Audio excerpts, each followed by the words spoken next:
గణపయ్య ఈ రోజు నీ పుట్టినరోజు కదా, నీకేం కావాలి? ముందు ఏం కావాలో కాదు గానే ఏం వద్దో చెప్తాను వినండి.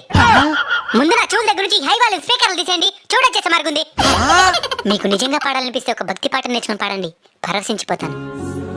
తాగి గుళ్ళో దర్శనానికి వెళ్తారా? అమ్మమ్మ, మరి నా మండపం కూడా గుడితో సమానమే కదా, మరెందుకు తాగొస్తున్నారు? తాగి నా ముందు ఆ డబుల్ మీనింగ్ పాటలకి గంతులేయడం వల్ల నన్ను తక్కువ చేసిన వాళ్ళు అవుతారు కానీ నా భక్తులు అనిపించుకోలేరు. ఇంకోటి, ఉన్నంతలోనే ఉత్సవాన్ని జరిపించండి. మీరు ఎంత పెట్టుబడి పెట్టారనే దాన్ని నేను చూడను, ఎంత ప్రేమను పెట్టారనేది మాత్రమే నేను చూస్తాను. ఒకే గ్రామంలో 3-4 విగ్రహాలు పెట్టడం వల్ల మీలో ఐక్యత నశిస్తుంది. అందరూ కలిసిమెలిసి ఒకే విగ్రహాన్ని పెట్టి పూజించండి. నేను మీలో ఐక్యతకి కారణం అవ్వాలి కానీ గొడవలకి కాదు. స్వామి మేమైతే తాగి రావడం, డబుల్ మీనింగ్ పాటలకి డాన్స్ వేయడం ఇవేవి చేయలేదు స్వామి. అందుకే కదా నైనా నేను ప్రత్యక్షమై మీతో మాట్లాడుతుండేది. మీరు నాకు బాగా నచ్చారు. ఏదైనా ఒక వరం కోరుకోండి, ఖచ్చితంగా తీరుస్తాను. స్వామి నీ పుట్టినరోజు నాడు కూడా విజయవాడ ఖమ్మం అసలు వరదలతో ఇబ్బంది పడుతున్నారు స్వామి, వాళ్ళకి తోడుగా ఉండు స్వామి. తదాస్తు.